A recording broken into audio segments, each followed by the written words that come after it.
For years I've been making monsters to pay the bills. Now I'm doing it for fun. I'm Tom Devlin, and this is my Monster Garage. Hey guys, welcome back to my Monster Garage. Last week my buddy Taka came from Japan. We made latex pulls of our sculptures. Now it's time to finish my Maniac Cop. Ever since I was a little kid, Maniac Cop has been one of my favorite of the slasher films. I've always gravitated towards the underdogs of the slasher industry.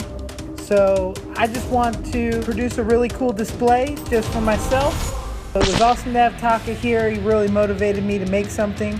He actually brought up the Maniac Cop. He always knew I was a big fan of Toxic Avenger and some of the lower budget horror films. Now I got the eyeballs popped in. You can see I switched to the brown eyes, which he has. I sculpted them with the blue just because I had him kicking around.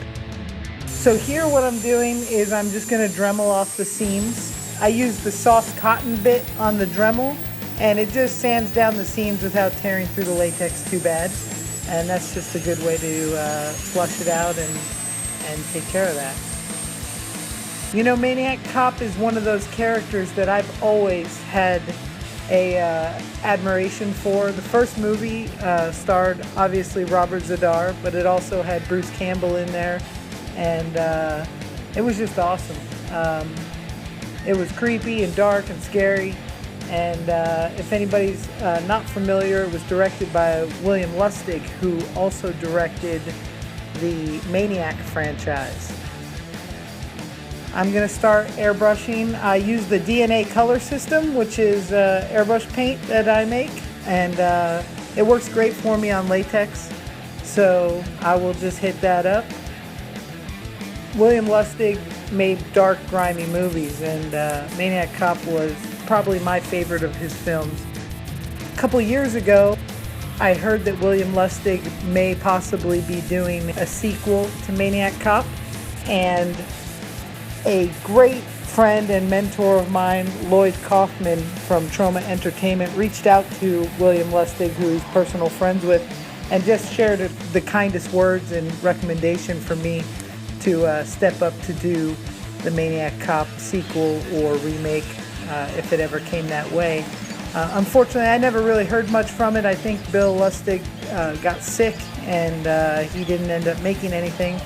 But just seeing Lloyd, who's also a personal hero, write some of those kind words was awesome, and I think that was pretty cool. We'll throw a highlight over the whole thing just to make his pores and skin texture pop. I sculpted the blood spatter along with the wounds, so as I paint it here, it looks like three-dimensional little dots of blood. That's so I could make sure that rather than flecking paint on there, it would be exactly where it was in the picture.